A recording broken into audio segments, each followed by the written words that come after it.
তোমাদের ভাইয়ার অনেক ঋণে জর্জরিত ছিল, অনেক প্রবলেমে ছিল, বাট তোমাদের ভাইয়া আর আমরা দুইজন মিলে তখন তোমাদের ভাইয়ার ওই ঋণটা দিছি। অনেক চ্যানেল আমি এই পর্যন্ত আসছি, ঠিক আছে। তখন যখন কেউ বলে না ভিউ ব্যবসা, আমার না লেম লাগে খুব ভাই। গোড়া থেকে চারাটা বুইনা এই পর্যন্ত আসছি, ফল হইছে, ছিঁড়ে ছিঁড়ে খাইতেছো, আর তুমি আমাকে বুঝাও যে ফল কেমনে ছিঁড়ে খাইতে হয়, তাই না? আর সংসারে অশান্তি তখনই শুরু হয়েছে যখন টাকা পয়সা বন্ধ হয়ে গেছে। তখনও কিন্তু আমি মাটি শক্ত করেই ছিলাম তোমাদের। তো শুনো, যখন এই স্ট্রাগল করে ঋণগুলো দিছি, ঠিক তখনই সে একটা বিয়ে করছে।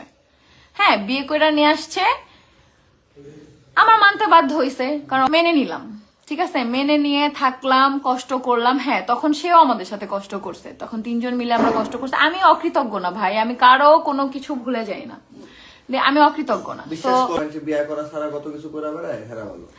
আহাদ ভাইকে বলে ওদের বিয়ে করাই না ভাই।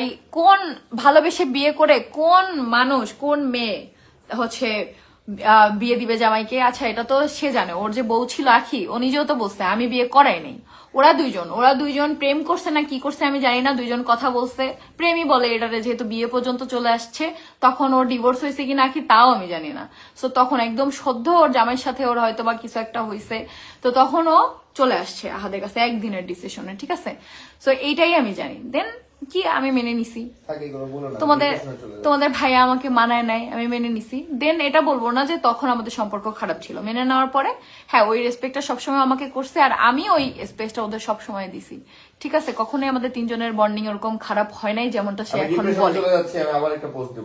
দেন শুরু হলো কষ্ট কষ্ট কষ্ট, দেখতেছি কি যে খাটনি আমিই করতেছি, ঠিক আছে। আমরা তিনজন মিলে শুরুর দিকে ওই যে করছি কষ্ট, তারপর থেকে খাটনি আমিই করতেছি। আচ্ছা, আমাদের যেহেতু এই ভিডিও থেকে আর্নিংটা হয়, সো এটা তো করতে হবে। আমি একাই সব করতেছি, যত প্রমোশন সব কেন আমারই সবাই পাঠাইতেছে, তোমারই করতে হবে, তিশা আপু তোমারই করতে হবে। এত কষ্ট করতেছি, পাগল হয়ে যেতেছি, আর শুধু দেখতেছি এইদিকে চাহিদা, এই ফ্যামিলিতে চাহিদা, এই ফ্যামিলির ঋণ দিতে হবে, এই ফ্যামিলির এটা দিতে হবে, আমার ফ্যামিলির এটা দিতে হবে।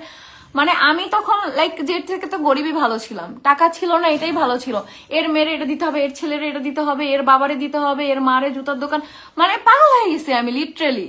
দিতে দিতে দিতে দিতে বিশ্বাস করো, বাসার মধ্যে কতগুলো মানুষ ছিল, আমি এত বড় বোকা যে আমি আমার হেল্পিং হ্যান্ড গুলারেও মঞ্জু বাজার থেকে শপিং করে দিতাম। হ্যাঁ, ভালো ভালো ব্র্যান্ডের জিনিস কিনে দিতাম। আমি এমন বোকা ছিলাম, যেখানে মানুষ হেল্পিং হ্যান্ডে কি করে, বছরে ঈদে একটা ড্রেস কিনে দেয়। হ্যাঁ, আর আমি আমার ভাইয়ের বিয়েতে মানে বিয়েতে কি হবে, দাওয়াত দিব, তারা আসবে, আমি সবাইকে শপিং করাই দিছি। আবার কি বিয়েতে মানুষ একটা 500 টাকা দামের শাড়ি দেয়, তাই না? এক একটা ড্রেস 3000 3500 টাকা দামের ড্রেস দিয়ে দিছি। কত সুন্দর বড় মন আমার আর রাহাদের। আর কি লাভ হয়েছে? সেই ড্রেস, সেই পাঞ্জাবি পরেই মানুষ আমাদের বাস দিছে। কি সুন্দর। আমি কখনো এই কথাগুলো বলি নাই বা বলতে চাই নাই। কত সুন্দর। মানুষ কি করে, একটা মানুষকে বিয়ে করায় দেয়, কি করে যে কাজের টাকা দিয়ে দেয়, হেল্প। ওমা, তাদেরকে 1 লাখ টাকা শপিং করায় দিছি, তাতে কি লাভ হয়েছে? তারাই আমাদের বাস দিছে। বাসর রাতে হাজবেন্ড তার ওয়াইফকে কি গিফট দিবে? কত ছিল শাড়িটার দাম? 16,000 টাকা দামের একটা শাড়ি আমার জামাই কিনা দিছে, যে এটা তোর বউরে দিবি। সেই শাড়ি পরে তারা আমাদের নিয়ে উপহাস করে ভিডিও বানায়। কত সুন্দর, কত মানুষের জন্য কত কিছু করছে।